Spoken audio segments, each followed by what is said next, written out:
दोस्तों European union ने 18 sanction package Russia के विरुद्ध अनवील किया है और कमाल की बात जानते हैं, भारत की सेकंड बिगेस्ट ऑयल रिफाइनरी उसके ऊपर भी सैंक्शन लगाया गया है।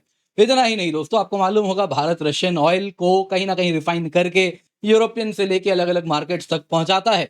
इसके ऊपर भी अब ब्लॉक लगेगा। कारण क्या है दोस्तों? यूरोपियन यूनियन ने अपने दो मुंहे चरित्र को एक बार फिर दर्शाया है, जिसमें उन्होंने कहा है कि रशियन क्रूड को रिफाइन करके आप यूरोप तक नहीं बेच सकते। हालांकि ये डब्ल्यूटीओ के रूल्स के बिल्कुल खिलाफ है। डब्ल्यूटीओ रूल्स डायरेक्टली कहती है जो प्रोडक्ट का ओरिजिन होता है, जिस वक्त वो रिफाइन हो गया वो रशियन नहीं रहा। लेकिन ईयू, आप जान रहे हैं, रूल्स बेस्ड ऑर्डर का रोना दुनिया के सामने रोता है, लेकिन आज स्वयं इसको वायलेट कर रहा है। और इतना ही नहीं है, दो मुहापन ये भी जानिए, ये केवल इंडिया नहीं बेच सकता, चाइना नहीं बेच सकता, तुर्की नहीं बेच सकता, लेकिन रशियन क्रूड यदि कनाडा रिफाइन करे, यूएसए रिफाइन करे, तो रशिया का इस क्रूड को रशियन क्रूड रिफाइंड नहीं माना जाएगा। यूरोपियन यूनियन इसे दोनों बाहों के आगे बढ़ के उसे अर्पण करने वाला है उसका। जी हाँ दोस्तों, यहाँ पे दोस्तों अगर आप देखें तो जो नया सैंक्शंस पैकेज है, हालांकि इससे भारत के लिए सेविंग्स भी होने वाली है। इसके सिवा अगर आप कुछ मीडिया आर्टिकल्स देखें तो उसमें बात हो रही है क्या, इंडियन शिप्स के ऊपर भी बैन लगाया गया है। दरअसल दोस्तों यहाँ पे जो न्यूज है कुछ इस प्रकार है, आप देख सकते हैं भारतीय मीडिया में बहुत चर्चा हो रही है, दुनिया भर की मीडिया में रादर इस पे चर्चा हो रही है। इसमें अगर आप फर्स्ट पोस्ट का आर्टिकल देखें तो ये बड़ा क्लियरली कह रहा है कि देखिए ईयू सैंक्शंस भारत के लिए क्या मीन करते हैं कि वडिनार रिफाइनरी पे सैंक्शन लगा वो तो लगा, इसके सिवा ईयू ने इंडियन फ्लैग रजिस्ट्री पे भी सैंक्शन लगा दिया है। और फ्लैग रजिस्ट्री यानी कि जो भारत के फ्लैग देते हैं, यानी कि अगर भारत का जहाज है तो डायरेक्टर जनरल शिपिंग जो कहता है this is Indian flagged ship, तो क्या उसके ऊपर भी फाइन लगा है? दोस्तों ये बिल्कुल गलत है, ऐसा बिल्कुल भी नहीं हुआ है। क्यों नहीं हुआ है आपको मैं बताऊंगा, विद प्रूफ बताने वाला हूं, क्योंकि मैं बहुत डिटेल में इस पर गया हूं। सबसे पहले दोस्तों यहाँ पे जो इस रिफाइनरी की बात हो रही है, ये वडिनार रिफाइनरी है जो कि यहाँ पे गुजरात में स्थित है। और इस प्रकार से भारत का मैप तो इसमें परफेक्ट है, पाकिस्तान को जरूर इन्होंने छोटा किया है, बांग्लादेश भी थोड़ा टेढ़ा मेढ़ा किया है, लेकिन इंडिया परफेक्ट है। तो ये जो रिफाइनरी है वडिनार में, नायरा एनर्जी की ही आप देखें तो उसी के वेबसाइट से निकाला है, second largest single site refinery है भारत की। जामनगर के बाद सबसे बड़ी रिफाइनरी यही है, ग्लोबल लिस्ट में भी काउंट होती है। इस रिफाइनरी के ऊपर सैंक्शन लगाया गया है। दोस्तों यहाँ पे काया कलास ने क्या कहा है जरा सुनिए, हम बड़े फर्मली स्टैंड करते हैं, ईयू ने अब तक का स्ट्रॉन्गेस्ट सैंक्शन पैकेज रशिया के विरुद्ध निकाला है, जिसमें क्रेमलिन का वॉर बजट हम और भी अधिक काटने वाले हैं। 105 अन्य शिप्स के ऊपर जो कि शैडो फ्लीट ऑपरेट करते हैं उनके ऊपर भी बैन लगाया गया है। नॉर्ड स्ट्रीम पाइपलाइन पूर्ण रूप से बैंड है। इसके सिवा रशिया के मिलिट्री इंडस्ट्री पर भी प्रेशर लगाया जा रहा है। चाइनीज बैंक्स जो एनेबल करते हैं ये सारे के सारे ट्रेड को, उनके ऊपर सैंक्शन लगाया गया है। इसके सिवा पहली बार हम एक फ्लैग रजिस्ट्री और दी बिगेस्ट रॉसनेफ्ट रिफाइनरी जो कि भारत में है उसके ऊपर भी इस लिस्ट में, सैंक्शंस लिस्ट में इनको इंक्लूड कर रहे हैं। अब दोस्तों यहाँ पे जो लाइन है ना, for the first time we are designating a flag registry and the biggest Rosneft refinery in India, तो ये कई लोगों ने इसको इस प्रकार से इंटरप्रेट किया कि भारत के ही फ्लैग रजिस्ट्री की यहां बात हो रही है। वैसा नहीं है। क्यों मैं ऐसा कह रहा हूं? क्योंकि दोस्तों इस न्यूज को मैंने ब्लूमबर्ग से लेके, रॉयटर से लेके, यहां से तो एनालाइज किया ही, इसके सिवा straight from the horses mouth European union ने क्या कहा है इस प्रेस ब्रीफिंग में आपको वो भी बताऊंगा मैं। रशिया का war of aggression against Ukraine, EU का 18th package of economic and individual measures, उसमें क्या है जब वो फ्लैग रजिस्ट्री की बात हो रही है, किसकी बात हो रही है वो भी आपको मैं क्लियरली बताने वाला हूं। बाकी हम देखेंगे इसके क्या मायने होने वाले हैं रशिया के ऊपर, भारत के ऊपर, क्रूड ऑयल के ऊपर, क्योंकि मत भूलिए भारत का सबसे बड़ा इंपोर्ट क्रूड ऑयल ही तो है। तो दोस्तों यहां पे सबसे पहले तो ये भी देखेंगे क्यों इन सैंक्शन से भारत के लिए चीपर ऑयल और अधिक खुलने वाला है।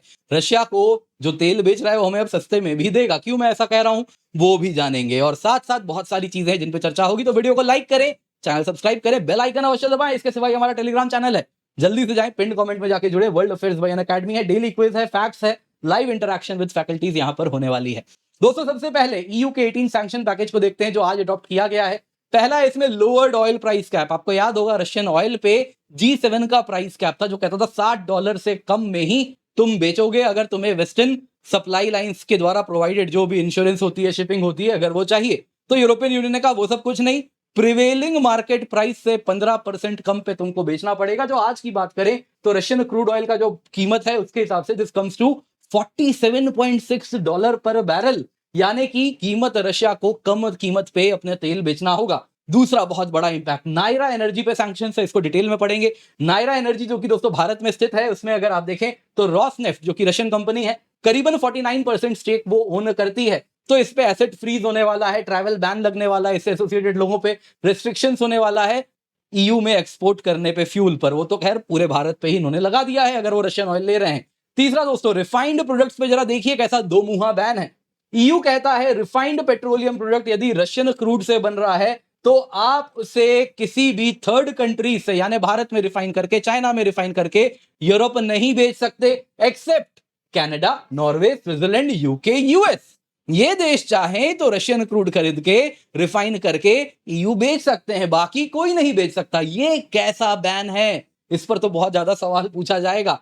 फिर दोस्तों शैडो फ्लीट रेस्ट्रिक्शन है और 105 जहाजों को आइडेंटिफाई किया गया है। क्या है शैडो फ्लीट, मैं आपको समझा दूंगा थोड़ी देर में। 105 अन्य जहाजों को आइडेंटिफाई किया गया है, उनको साफ साफ कह दिया गया है यूरोपियन यूनियन में किसी भी पोर्ट में घुसने नहीं दिया जाएगा, कोई भी यूरोपियन यूनियन की कंपनी उसे सर्विस एक्सेस नहीं कर सकती है। टोटल नंबर ऑफ जहाज जो कि शैडो फ्लीट बैन में है, अब वो बड़ा हाउसी वाला टाइप नंबर है, बस 100 से अधिक है, 99 से अधिक है, 444 वेसल्स हो चुके हैं रशिया के शैडो फ्लीट के अंदर जिनको बैन लगा दिया गया है।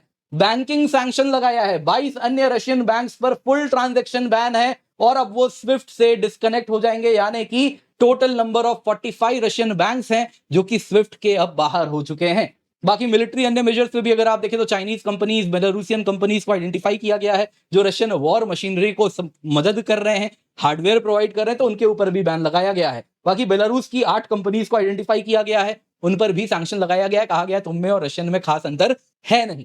खैर दोस्तों, आते सबसे पहले जरा देखते हैं रशिया पे इसके क्या प्रभाव होने वाले हैं। सबसे पहले देखिए ऑयल एक्सपोर्ट, 40% रशिया का टोटल एक्सपोर्ट, 20% उसकी जीडीपी ऑयल से आती है। तो लोअर्ड प्राइस कैप, आज की कीमत से $47.6 पर बैरल पे यदि रशिया तेल बेचेगा तो जो अगर उसे western shipping and insurance services चाहिए, नहीं तो शैडो फ्लीट चलाएगा, शैडो फ्लीट ऑलरेडी बंद कर रहे हैं, तो इस तरीके से उसकी ऑयल रेवेन्यू पे बहुत बड़ा प्रभाव पड़ेगा।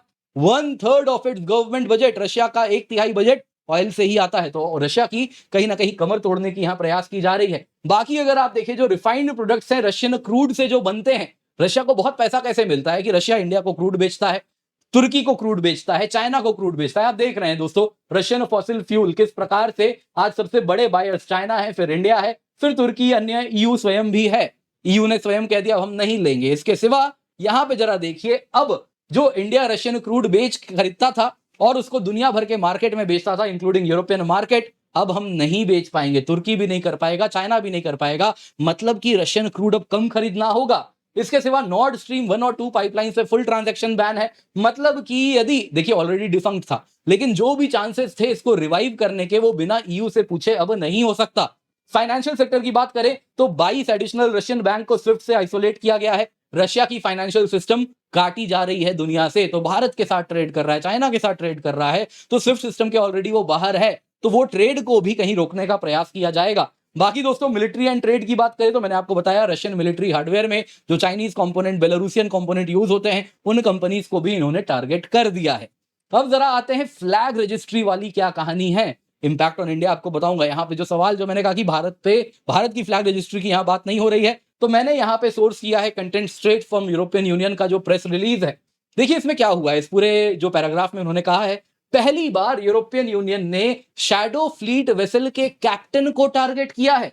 दोस्तों आपको मालूम होगा जहाज जो ऑपरेट जो कप्तानी है, जिनके अंदर जहाज है, वो कप्तान है जहाज के, तो वो कैप्टन जो फ्लीट वेसल चला रहे थे उनको भी टारगेट किया है। और इसके साथ ये अगर आप देखें तो इनके जो भी एसेट्स हैं उन कैप्टन के, उस पर्सन के यूरोपियन यूनियन के जुरिसडिक्शन में फ्रीज कर दिए गए हैं। वो यूरोपियन यूनियन के कंट्रीज में जितने भी हैं वो स्वयं एंटर नहीं कर सकते किसी जहाज को लेके, भले वो किसी अमेरिकन जहाज को ही लेके क्यों ना जा रहे हो, वो नहीं एंटर कर सकते। यानी इंडिविजुअल को टारगेट किया है। यू कह रहा है अब हमारा बैन केवल कंपनीज और वेसल्स तक नहीं है, शैडो फ्लीट ऑपरेट करने वाले कोई कैप्टन है तो वो भी 2 बार सोचे इस फ्लीट को ऑपरेट करने के पहले। इसके सिवा शैडो फ्लीट क्या है, आपके मन में सवाल आ रहा होगा तो आपको बता देता हूं।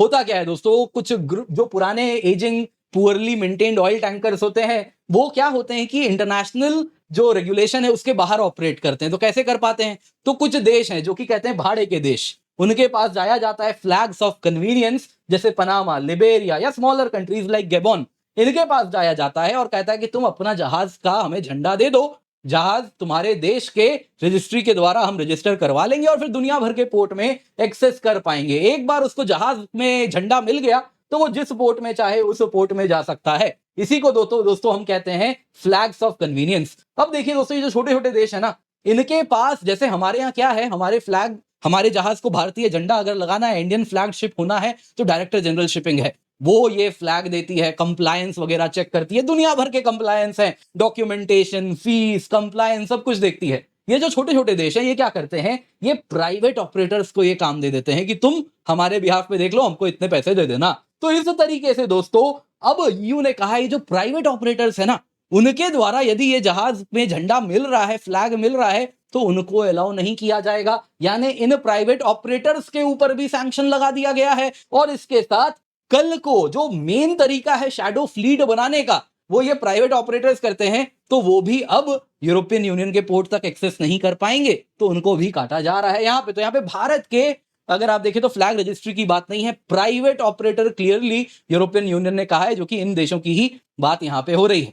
अब आते हैं भारत के लिए इसके क्या मायने हैं। देखिए सबसे पहले नायरा एनर्जी के ऊपर जो सैंक्शंस लगा है, देखिए कोई इंपैक्ट नहीं है। नायरा का जो एक्सपोर्ट है ईयू में लेस देन 3% था, उसका जो तेल है वो हम डोमेस्टिकली यूज करते हैं, भारत में यूज करते हैं, करीबन 60% है। एक्सपोर्ट अगर आप देखें तो 80% टोटल एक्सपोर्ट जो ये करता है वो एशिया में, मिडिल ईस्ट में, वेस्ट एशिया यानी और अफ्रीका में करता है। तो इस तरीके से ईयू उसका तेल जा ही नहीं रहा, तो तुम क्या बैन कर रहे हो। हाँ, समस्या ये है, नायरा अपना स्टेक रोसनेफ्ट बेच के निकलना चाह रहा था, रिलायंस से लेके बाकी कंपनी से वो बात कर रहा था, तो वो बेचना थोड़ा कठिन हो जाएगा क्योंकि वो उसमें पैसा नहीं डालना चाहेंगे। यहां पे दोस्तों इसके बाद रिफाइंड प्रोडक्ट्स पे जो बैन है वो हमें पिंच करने वाला है। इंडिया दोस्तों मेजर सप्लायर है यूरोप को, 18.4 बिलियन वर्थ का पेट्रोलियम प्रोडक्ट्स हमने केवल अप्रैल से जनवरी 2024 में यूरोप को बेचा, जो कि नीदरलैंड्स में गया, जो कि दोस्तों हमारा टॉप डेस्टिनेशन था। अब 40% भारत का जो क्रूड है वो रशिया से आता है, और इसका मतलब यह है कि सिग्निफिकेंट पोर्शन है रशियन एक्सपोर्ट्स का जो हम यहां भी बेच रहे होंगे।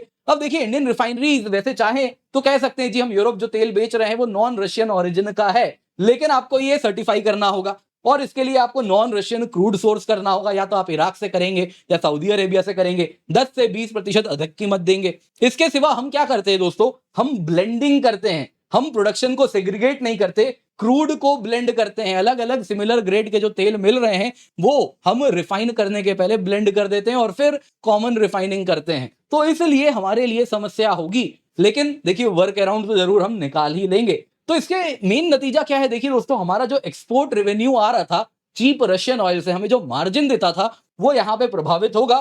तो जरूरी है ऑल्टरनेटिव मार्केट पे हमें खर्च करना पड़ेगा। वेस्ट एशिया को रिफाइनरीज चाहिए, वहां पर रिफाइंड प्रोडक्ट्स चाहिए, वहां बेचे। अफ्रीका को चाहिए, एशिया को चाहिए, लैटिन अमेरिका को चाहिए। तो ये सारे मार्केट सब टैप करने होंगे कि चीप रशियन क्रूड को लेकर हम रिफाइन करके यूरोप बेचने के बजाय यहां बेचना शुरू कर दें। तो ये ऑल्टरनेटिव हमें दिखता है। इसके सिवा क्या इकोनॉमिक बेनिफिट है, देखिए सबसे पहले रशिया अब महंगा तेल नहीं बेचेगा, भारत को भी कम कीमत पे उसे तेल बेचने के लिए मजबूर होना पड़ेगा, यानी डीपर डिस्काउंट्स होंगे, तो हमारा इंपोर्ट बिल कम होगा। रशियन क्रूड अगर आप देखें तो अप्रैल से जनवरी 2024 में हमने करीबन 40 बिलियन का इंपोर्ट किया है। देखिए पूरा साल भी नहीं है वैसे ही है। तो यहां पे दोस्तों उसका मतलब अगर ये सस्ता हो गया तो हमारे लिए सिग्निफिकेंट सेविंग्स होने वाले हैं, यानी कि डोमेस्टिक फ्यूल प्राइस स्टेबलाइज्ड रहेगी। जैसे नॉन वेस्टर्न शिपिंग इंश्योरेंस अगर नहीं चाहिए तो हम सस्ते में रशियन क्रूड ला सकेंगे, यानी कि हमारे लिए डोमेस्टिक पर्पस के लिए बड़ा फायदे का यह सौदा है। वैसे ही अगर आप देखें तो ऑयल प्राइसेस पर इसकी क्या कीमत होगी। देखिए दोस्तों मत भूलिए रशियन क्रूड बहुत बड़ा कंपोनेंट है ग्लोबल मार्केट का। यदि आप रशियन क्रूड पे सैंक्शन लगा रहे हैं, रशियन ऑयल एक्सपोर्ट्स पे सैंक्शन लगा रहे हैं, शैडो फ्लीट बंद करवा रहे हैं, मतलब यह है कि ग्लोबल ऑयल सप्लाई को आप रशियन क्रूड से काटने का प्रयास कर रहे हैं। यदि रशियन क्रूड ग्लोबल सप्लाई में नहीं आया, इसका मतलब समझ रहे हैं तेल की कीमत 125-140 डॉलर पर बैरल तक हो सकती है, तो ऑयल प्राइसेस बढ़ सकते हैं। तो बहुत जरूरी है यहां पे वर्क अराउंड किया जाए, जो कि मार्केट डायनामिक्स ऐसी हैं जो कर ही लेंगी। दोस्तों ये पूरी कहानी थी इस रशियन सैंक्शंस की। उम्मीद करता हूं आपको पसंद आई होगी, लाइक जरूर कीजिएगा, शेयर करना ना भूले। बाकी याद रखिए 17,999 रुपए में आपके लिए सब्सक्रिप्शन लाए हैं, 12 महीने का फ्री एक्सटेंशन मिल रहा है। लेकिन दोस्तों ये ऑफर कल खत्म हो जाएगा, तो उसके पहले आप जुड़ जाएं, पिन कमेंट में लिंक है, इसका फायदा उठाएं। Complete syllabus coverage, complete GS, complete CSAT, prelims test series, mains test series with evaluation आपको मिलता है, डेडिकेटेड डाउट सॉल्विंग भी यहां पर मिल रही है। इसके सिवा कई बैचेस हैं हमारे जो कि आपके लिए हम लाए हैं, हिंदी में, इंग्लिश में। आप निश्चिंत होकर जुड़ सकते हैं, डेडिकेटेड डाउट सॉल्विंग से लेकर सब कुछ यहां मिल रहा है। लेकिन कल से दोस्तों कीमत बढ़नी शुरू हो जाएगी, तो कल आखिरी दिन है, उसके पहले आप ये सब्सक्रिप्शन ले लें ताकि टाइमली आपका सिलेबस कवर हो जाए।